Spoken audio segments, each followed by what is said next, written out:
Next, we have Dr. Rimrod Israeli, founder and CEO of Biofeed and Green Valley, chairman of ICAATAS Israel.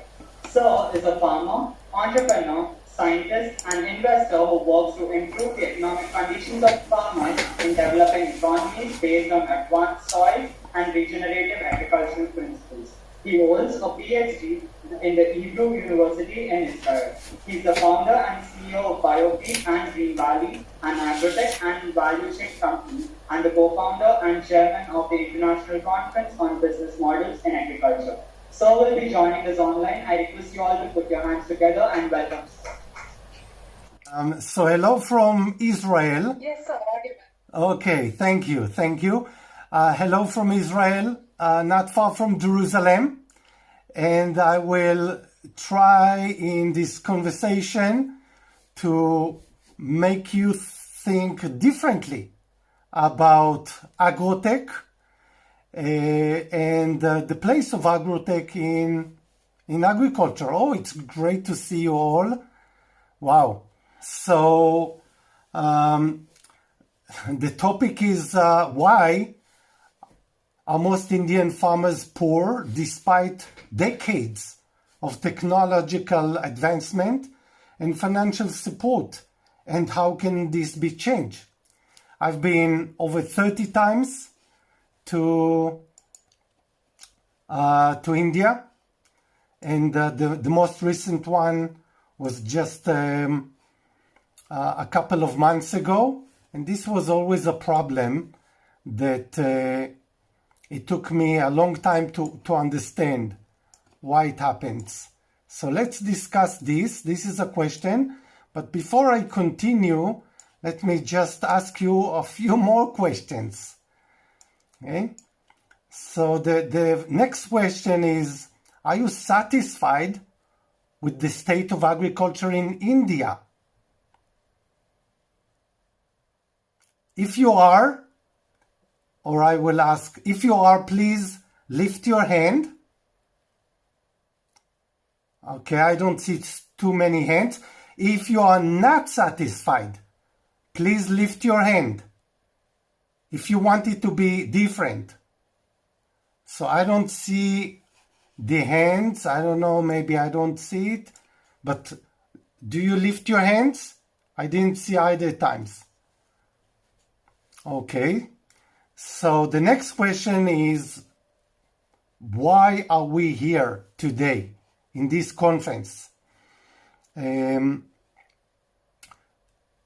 I would guess that you are here because, as the speaker before me said, you want to do better technology, better agriculture, and not necessarily because of the money.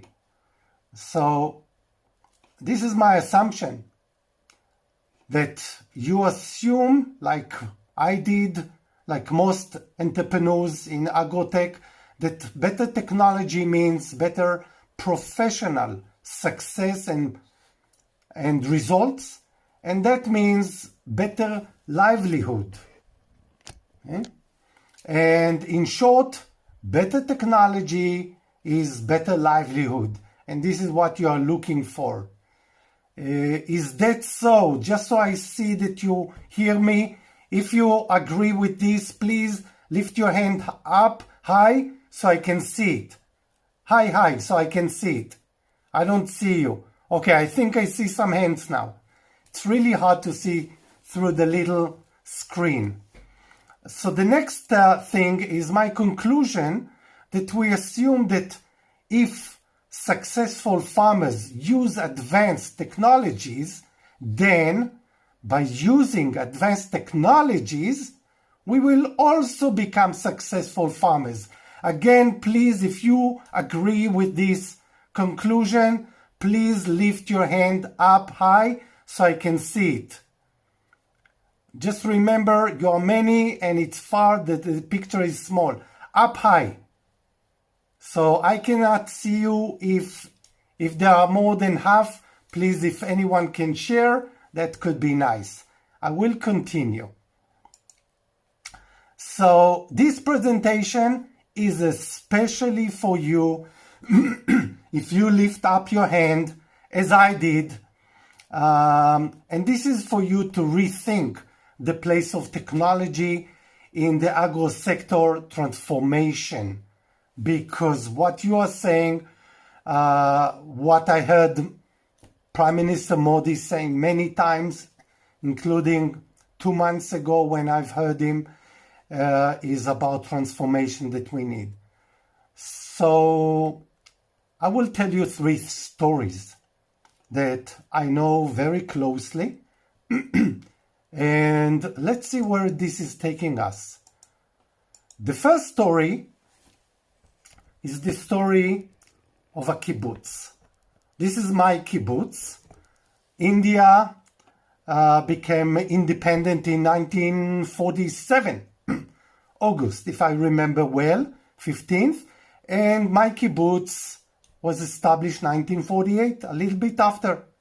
And here you can see my mother at the very left, and you can see where it is. It looks like a desert, a hill with rocks, hardly any trees, no water, no roads, no electricity, no housing, nothing.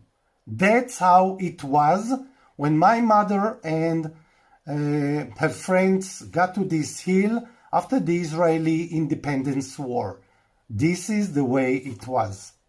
Now the magic is that when I was born, less than 20 years later, 17 years to be precise, 1965, this place did not look like this. It was already prosperous, and those people that had no money in their pockets, most of them were Holocaust survivors, meaning they've lost their families in Europe. They escaped to Israel with no money, no family. Most of them didn't know the language. So you couldn't think of a more desperate starting point in life. Yet this is how they began, and 17 years later, when I was born, it was already prosperous. Today, this is how it looks. As you know, Israel's agriculture is very successful. Here we see the vineyard, but there is much more. There are apples, nectarines, citrus, mangoes, open fields, chickens, cows, everything you could think of. And the housing is beautiful. Everything is very prosperous.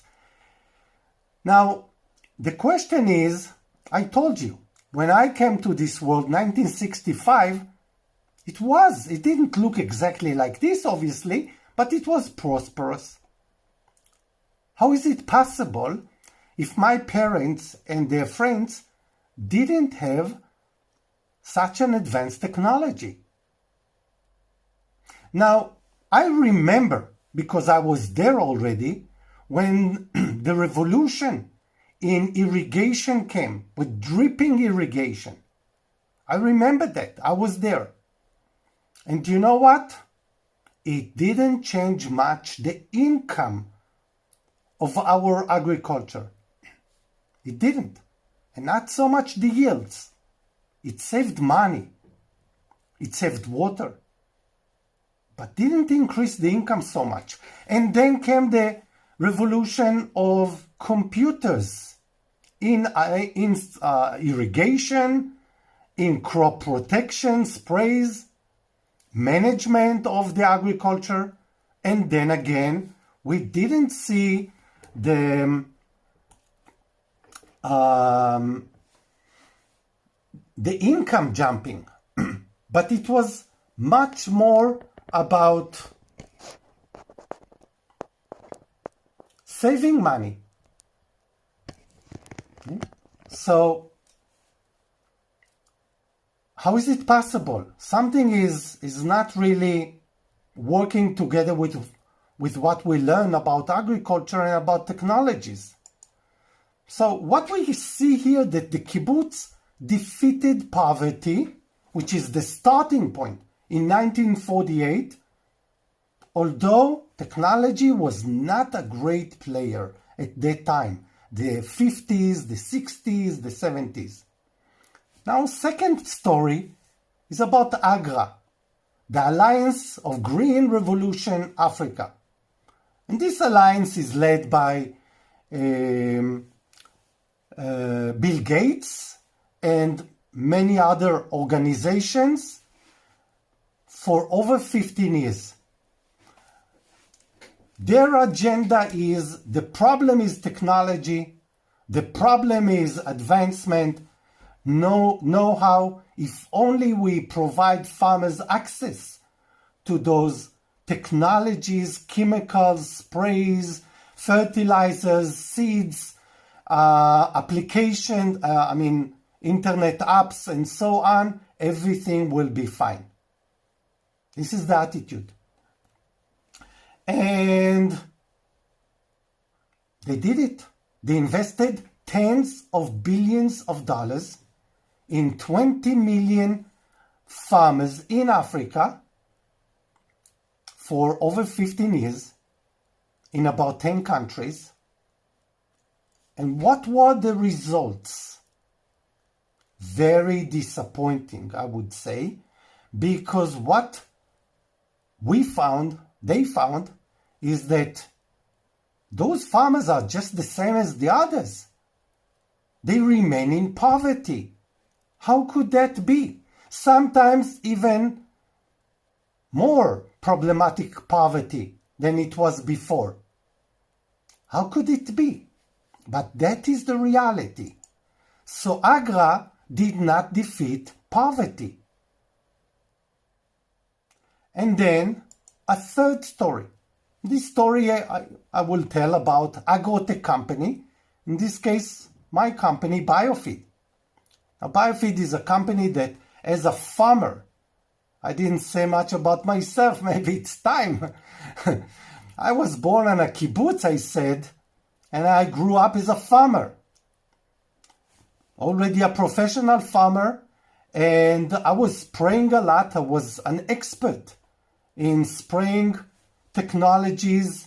I did very well. Low volume sprays and high volume sprays and crop protection.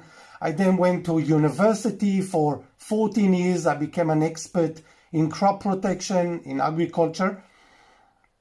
And the number one fruit crop in Israel, the same in India and most of the world, are fruit flies. And so after university, many years, I established Biofeed, focused on fruit flies to develop something that is a new technology because none of the existing technologies are good.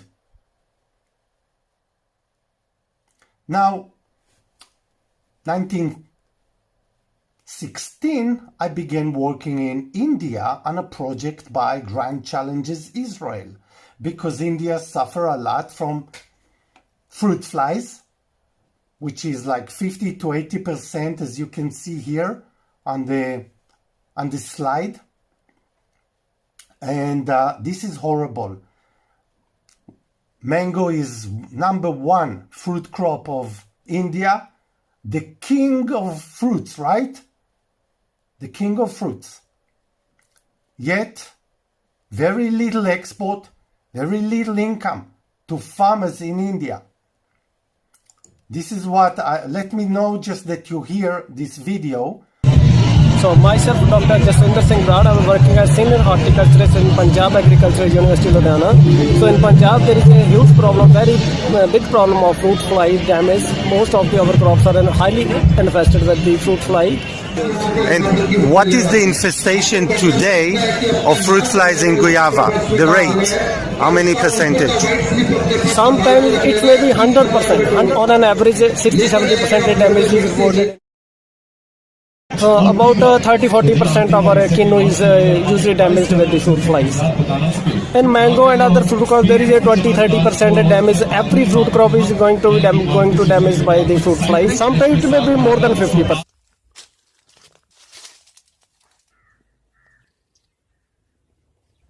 You can see here something very simple. It cannot break. The device can work for 4 to 6 years usually. It is suspended on a tree very easily. There is a container with a dripper. We can see the drop here. This one will work for 8 to 10 months, even 12 months, but it doesn't matter how hot it gets. It will continue to drop just a few drops a day. Every drop contains the smell and also some phagostimulants and the active ingredient 0.02% that is killing the flies. We can see we have the formula here, a few drops, so the flies are attracted and to the device and standing on it, licking, and a few minutes after they eat, usually between 10 to 30 minutes, they will die.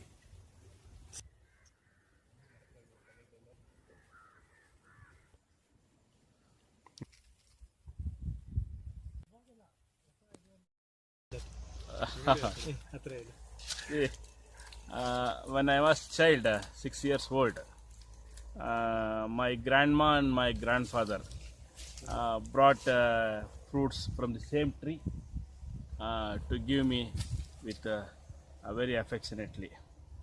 But what they are doing, they have started cutting the fruits and cutting 25 fruits. If you cut 25 fruits, we are getting only one good fruit. Out of 25, 24 will be infected. So today that was that scene was not here. If you cut 80, 100 fruits, we can get 1 or 2 fruit flies. So this under Grand Challenges Israel program in India, what we did is we reduced the sprays by 100% and infestation of fruit flies by 99%. This is quite remarkable, at least for me, that I never believed that we could do control of any pest without sprays, and of course not of fruit flies.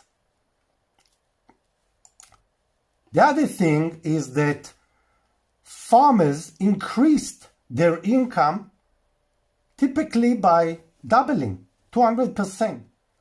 And if we would say that the general income per hectare of mango growers is $500, then it would be to $1,000. Some of them, of course, much more, but this is a very general number. It was so amazing that I had the pleasure of being invited to meet Prime Minister Modi and Prime Minister Netanyahu in their meeting in Israel, and then again in the meeting in India. And here you see Mr. Modi holding the freedom in his hand. And again, you don't need, when you have it, any tractors, chemicals, sprays, once a week, twice a week, or nothing, or anything else.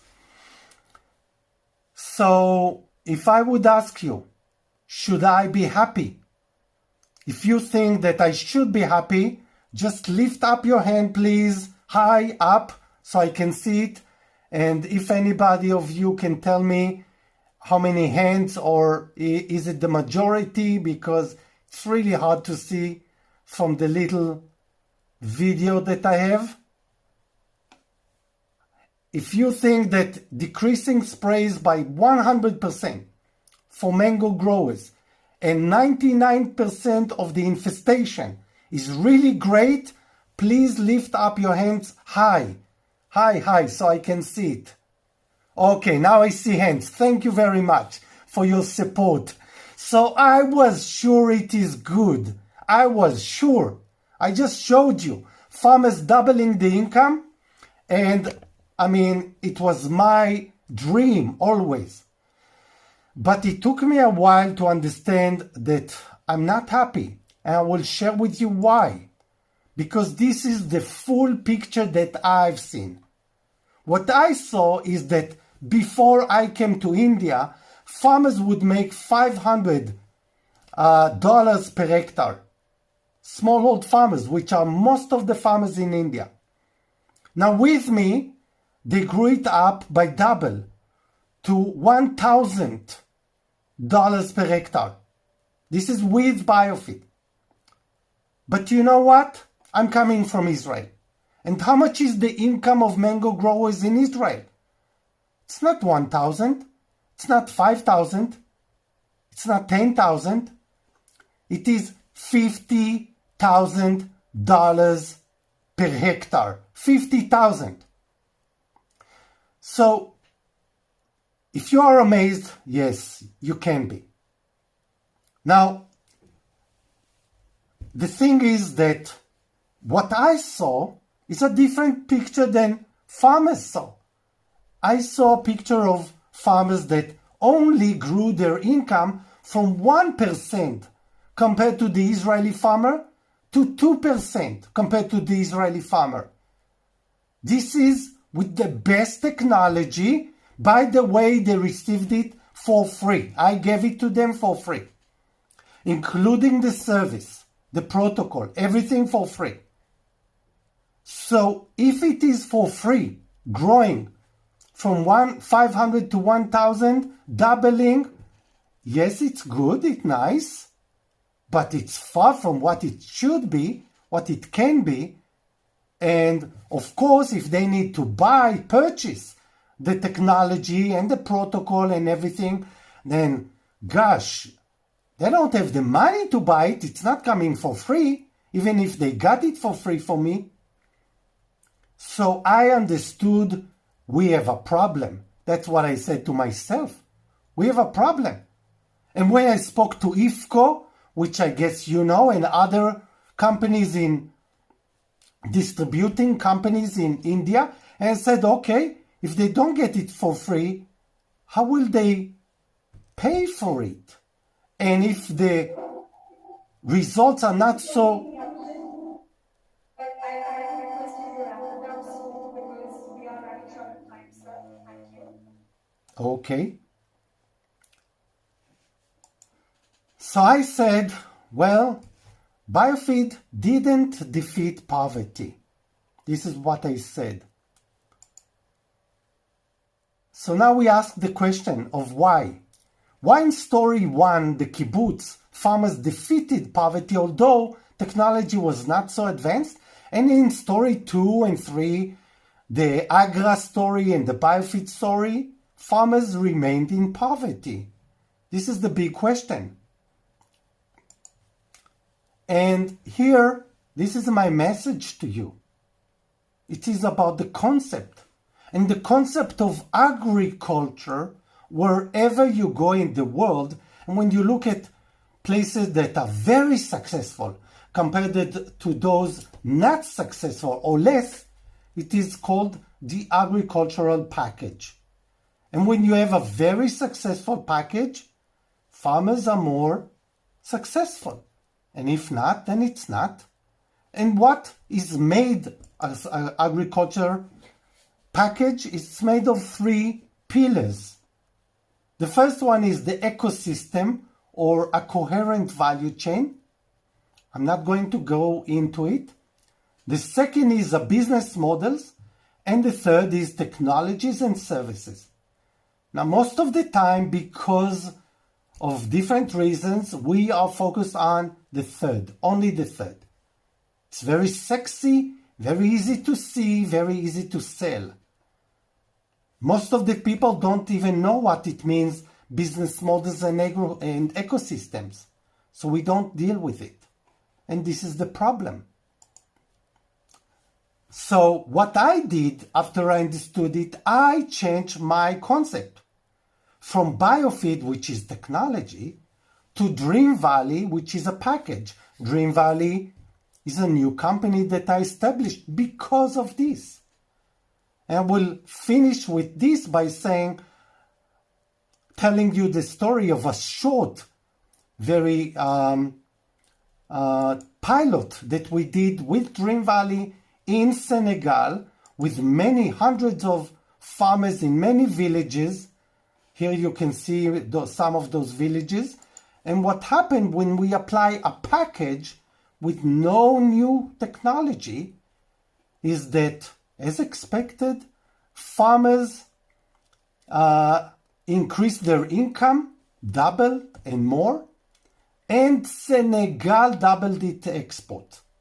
And this is altogether the export to the EU, meaning very high quality, doubled from $12 million to $24 million in 1 year only. And therefore, you can see my meeting with the president of Senegal, Mr. Macky Sall, and it was all over the television, the newspaper, and so on and so forth. So I leave you with this question: can technology solve everything? And if we have time for one question, please do. You are also ready or welcome to take picture of this slide with my details. Follow me on LinkedIn and contact me. Thank you very much.